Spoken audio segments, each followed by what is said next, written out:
kereta ni berada dalam kelas dia yang tersendiri. Dia tak terlalu sporty dan dia tak terlalu cikai-cikai. Korang ada kat tengah-tengah.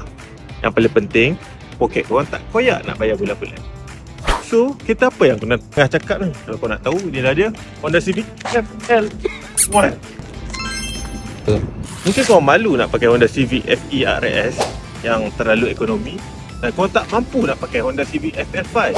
So, inilah kereta pilihan yang sesuai untuk korang. Yang dahsyatnya kereta ni, laju, sporty, harga dia tak terlalu mahal.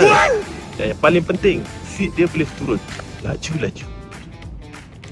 Walaupun interior dia tak semegah FL5, tapi apa yang ditawarkan memang menakjubkan lah, dengan heater di seat dan sulaman benang yang cantik. Jadi, kalau korang berminat untuk dapatkan Honda Civic FL1 sambung bayar ni, korang tahu korang nak kontak siapa? Kontak saya, Alif. Senang, semuanya senang. Senang cari, senang dapat, senang dulu. Assalamualaikum.